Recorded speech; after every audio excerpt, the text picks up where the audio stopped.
27 December 2022. This Skidmark is one of the what the fuck moments, and in this one I'm going to talk about Dmitry Medvedev's predictions for 2023. Now, when I read this on Twitter, I had to laugh, because if you look through the comments, it was hilarious. And in many of those comments, you could smell the fear of the Nazis. But the reality is, Medvedev has got a lot of influence in Russia.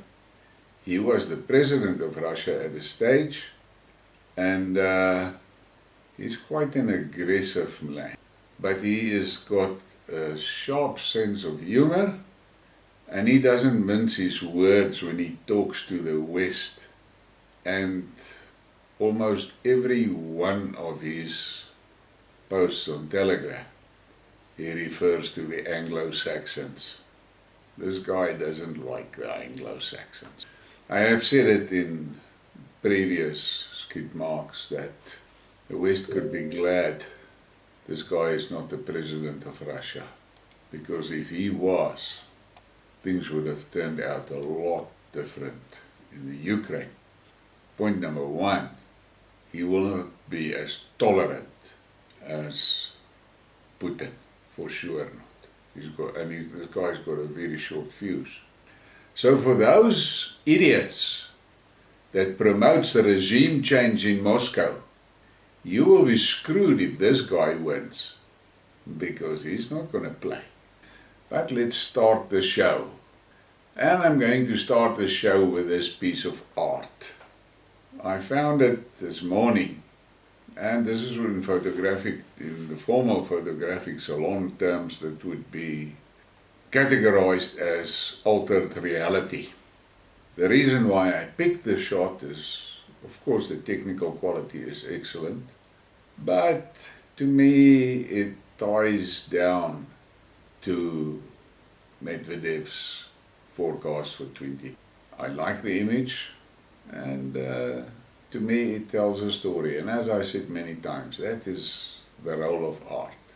You observe, you look, you see, then you walk away and you think. And I think our society is in desperate need of more thoughts, more thoughtful activities. People need to think, not only read stuff and see stuff, they must think about it. So, here is Medvedev, and if you look at him, this guy is not playing. On the New Year's Eve, everybody's into making predictions. Many come up with futuristic hypotheses, as if competing to single out the wildest and even the most absurd ones. Here is our humble contribution. What can happen in 2023? 1. The oil price will rise to $150 a barrel, and gas price will top $5,000 per 1,000 cubic meters. The UK will rejoin the EU. The EU will collapse after the UK's return. The euro will drop out of use as the former EU currency. Now, this is a few statements that can send shivers down your spine. That oil price, if that happens, the developing world is fucked. The UK will rejoin the EU. Well, on that I would say good chances, but the UK is now a full-fledged WEF colony with the installed WEF governor, and King Schwab dictates what's happening there. And the white British are on the verge of becoming a minority in their own country. There are many cities and areas where they are the minority. And I've seen that white British pupils is only 34% of all pupils in school. That doesn't spell a good future for Britain. The EU will collapse after the UK's return. That I can also understand, and I actually agree with it. The EU is standing on very brittle bones, and the the financial system there is broken. They are basically bankrupt. And now they go and they make a moor of a loan to give money to the Ukraine. Those people are idiots. 4. Poland and Hungary will occupy western regions of the formerly existing Ukraine. The Fourth Reich will be created, encompassing the territory of Germany and its satellites, i.e. Poland, the Baltic states, Czechia, Slovakia, the Kiev Republic, and other outcasts. And in the Skidmark that I did about that letter of the Russian soldier to his mother, that guy spoke about the fact that there is a force in the West that wants to see Poland federated with the Baltic states to form a buffer zone against Russia. And when that happens, the Americans are going to ditch their support of the EU, because the EU is becoming a serious burden to America. Interesting that he refers to it as the Fourth Reich. 6. War will break out between France and the Fourth Reich. Europe will be divided. Poland repartitioned in the process. 7. Northern Ireland will separate from the UK and join the Republic of Ireland. Now, as far as that war between France and the Fourth Reich, I can foresee it, and that will be a war of aggression. It will be the Fourth Reich that takes on France, not the other way around. The Northern Ireland issue, with that I also agree. I think that the time of Ireland, part of the UK, is done, and the same with Scotland. 8. Civil war will break out in the US, California and Texas becoming independent states as a result. Texas and Mexico will form an allied state. Elon Musk will win the presidential election in a number of states, with which, after the new civil war's end, will have been given to the GOP. Now, I think that the reference to Musk was a tongue-in-cheek thing from Medvedev. He is known for things like that. But his reference to a civil war in America, I think, is not far-fetched. The problem is that decent conservative Americans must forget if they think they can vote themselves out of this shit that they are in. They won't, because we've seen it now. So how many Republicans voted in favor of that crazy omnibus which gives billions to Ukraine? And how did they sit there and cheer that Zotzi in their power of government? It was sickening. So I think he is not far wrong when it comes to the possibility of a civil war in America.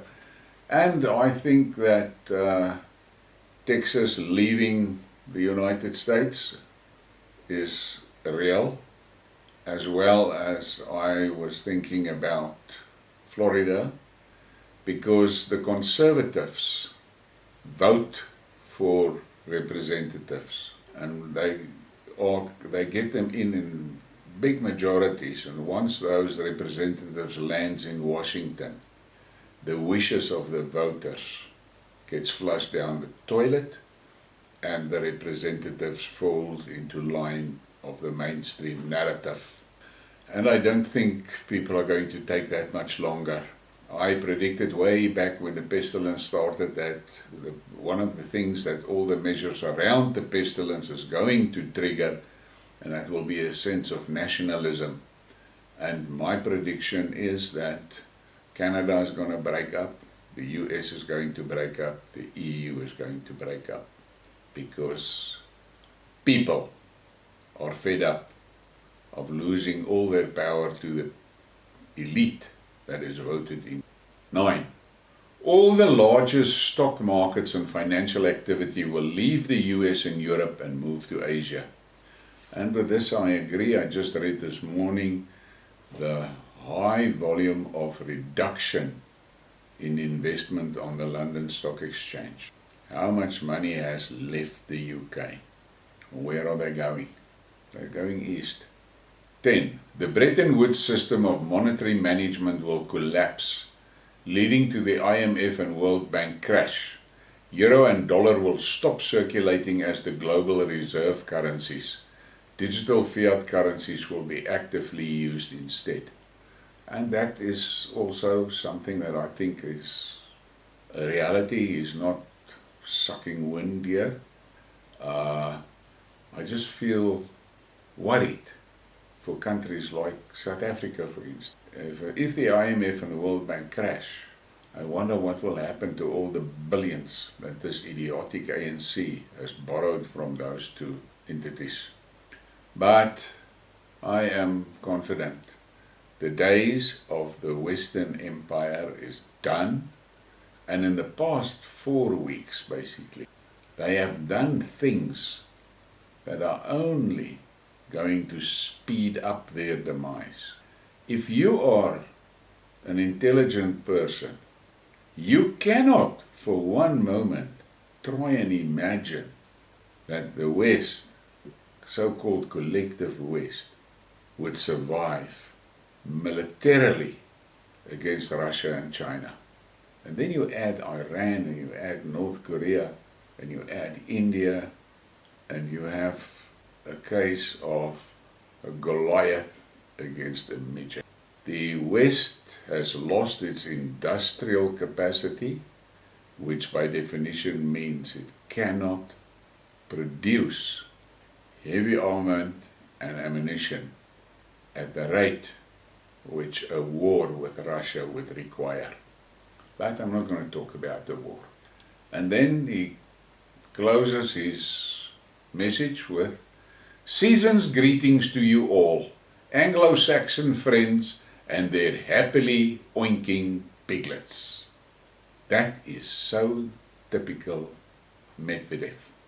Well, all I'm going to ask you is think about this. Here in my own country, there are people here, intelligent people, that are under the impression that Ukraine can win. There are people here that are supporting the Ukraine without realizing that it's a Zazi regime. That regime has banned all political opposition, banned all radio and TV stations that are not state controlled, and it is now busy with a hell of a destructive drive against the Orthodox Church. We've seen messages, and I have spoken about it, about the horrors of the organ harvesting that is happening among the Ukrainian troops on the front. These things are terrible things. And you sit here in South Africa and you fly a Ukraine flag and you think you are doing the right thing and you're with the good guys. I've got news for you. You're with the Satanists.